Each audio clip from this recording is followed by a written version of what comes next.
This is going to be a video that will either piss you off or leave you in complete shock because you have always thought it to be very, very difficult to get fast at mechanics. You have always thought it to be a very unachievable thing and that there are no shortcuts. Well, you are absolutely 100% wrong.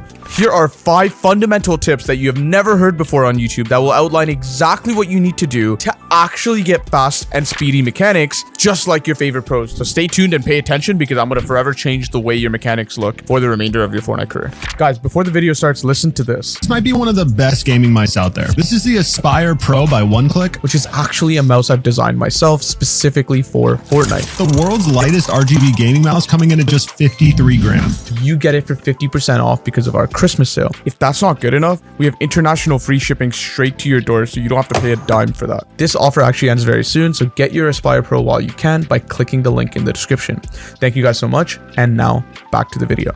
The first tip is that people like to distinguish between accuracy and speed and act like they're two different things. I want to be the first person to tell you that they are not different. If you genuinely had to look back and think, what is the biggest hit to my speed? Why do I feel so sluggish and clunky and not smooth? It's because you miss an edit. It's because inaccuracies. It's because of the fact that you don't practice with high enough quality so that you have a standard of high accuracy, because that actually is how you become fast to begin with. Everyone seems to go straight for the speed, but then what happens? Because you're going straight for the speed without first solving the underlying issue of accuracy, then it's extremely obvious to me why you suffer from this issue of not having fast mechanics. You're missing so many edits. You miss like 10% of your edits. That is a lot, right? That means every 10 edits you do, you miss once. And every time you miss an edit, that is another instance where you could have died. Imagine this scenario. You're sitting in a box, you're healing because unluckily you lost the first trade and you're down on HP. The enemy approaches your box, takes your wall, and tries to pump you. But because you missed your cone edit, yes, of course, you might think like, oh, I have a second attempt. You really don't. You have to hit it first try. Every time you miss an edit, that's like a second or two before you even realize that you missed it, and then you have to go for it again, which is genuinely one of the biggest hits to speed that people don't realize. This is not something that people care about. They just want to make the edit faster. They only care about their triple edits. They care about their retakes. But what about accuracy? Someone like Tayson, who looks slower, is not as fast as someone like Clicks or Polarize, is still faster than everyone else because he just doesn't miss edits. Tayson will genuinely never miss an opportunity to close out a kill or an opportunity to escape because of the fact that he simply does not miss edits. And this is what you must understand. This is why certain pro players will look different, like Epic Will, like Thomas HD, like Tayson, these types of people who may actually feel like they play a little bit slower than the rest, but they have incredible speed regardless, even though they look slower. Go and actually see how fast they move and how fast they actually get things done, because ultimately speaking, because of their high accuracy in terms of their editing building, they're extremely fast. And so this is the first thing that we must understand. If you actually look and analyze like what seems to be the biggest hit to people's speed, it's always the fact that you might have missed an edit. So this is why this is tip number 1. It's the first thing that you must tackle and fix. Tip number 2 is simple.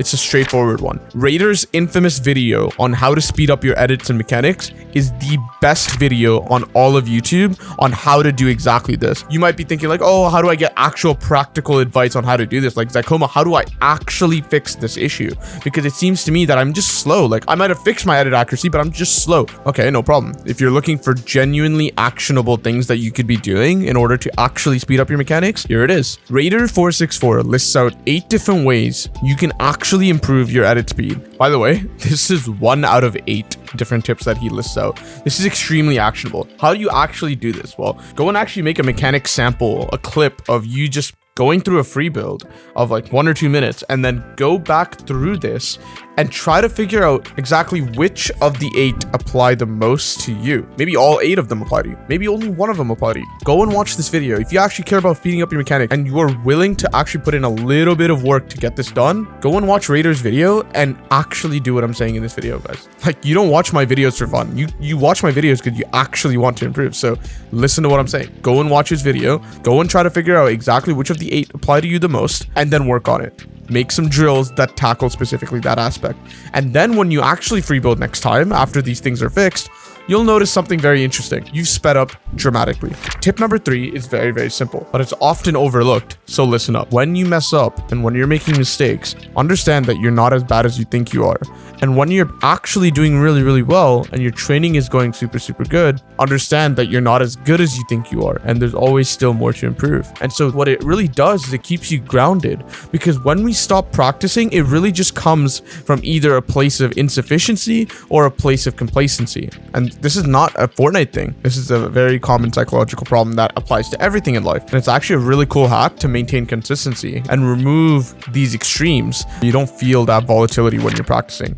Tip number 4 is to focus on the things that you do the most frequently in fights.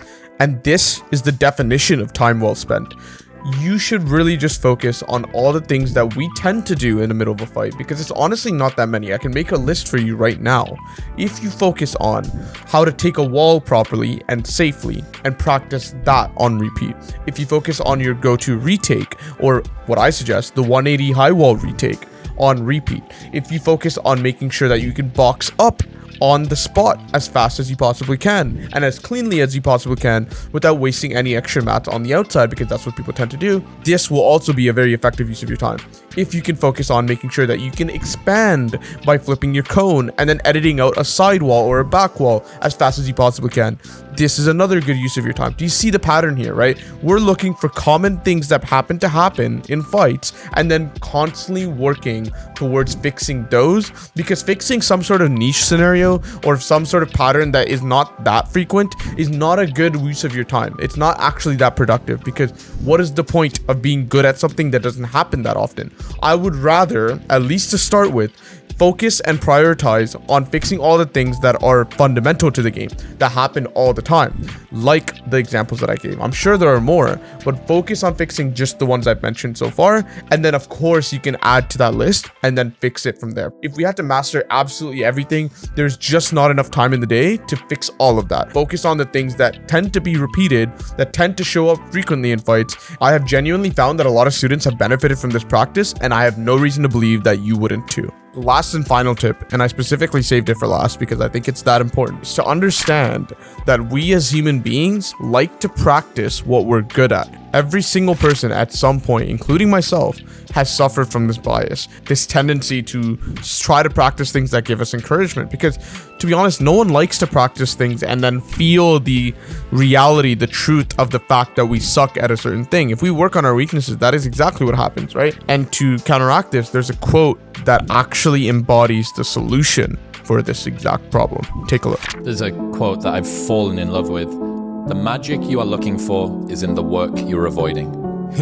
Fuck, dude. The magic you are looking for is in the work you're avoiding. What part of your mechanics are you suffering from?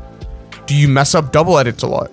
Do you mess up the fact that if you don't have initial crosshair placement, your edits are tough? Do you mess up the fact that you're very close to a wall and you miss edits in that scenario? At this point, you really have to look internally and try to feel the resistance, because the resistance is where the solution is. Your weakness is what's holding you back, right? I'm sure you are good at some parts of your mechanics, but when you're trying to improve, that shouldn't be your concern. Your concern should simply be the fact that, like, where are my problems? Where are the downfalls of my mechanics? And the best thing to do, guys, is honestly go and work with a friend and actually tell each other what you think the weaknesses are of your mechanics, or anything else for that matter. But the weaknesses is truly where the magic happens, right? And so we tend to resist against this. We tend to avoid this work. If you cannot box up properly, and it's very difficult for you to box up, and you notice you place a lot of extra builds, or sometimes you miss a wall and it's just empty, and sometimes you land inside of your bottom cone, and you see these are all the flaws that discourage you from practicing this drill. But at the same time, it's exactly what you need to practice in order to move on to the next level and get closer to lightning speed mechanics, right? If that's your goal and that's actually what you want to achieve, you'll take a look at your weaknesses and you'll fix them, because this is truly the only way to actually make progress. The faster you accept this, the faster you'll be on your way. I actually wanted to include a bonus tip because I actually thought this was that important. Ensure that you're not playing fast for the sake of it. The goal is not actually to do 20 edits and then just get one pumped at the end. This may actually be the most important tip of all, but it's actually super crucial that you play fast while playing correctly.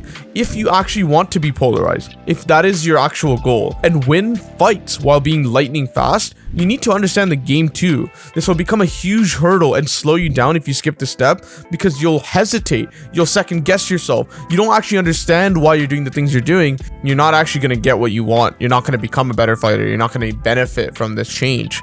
You should genuinely never, ever, ever become faster for the sake of becoming faster. You should never, ever become faster at the cost of your decisions, at the cost of your understanding. Really make sure that you're becoming faster while also getting better at understanding the game, because they go hand in hand, and it's really important that you make high quality decisions fast, and that's really what we're looking for. Thank you guys so much for watching this entire video all the way through. Let me know down in the comments which tip you actually find the most valuable and which one you actually think is going to help you the most, and we'll see you guys next time. Take care.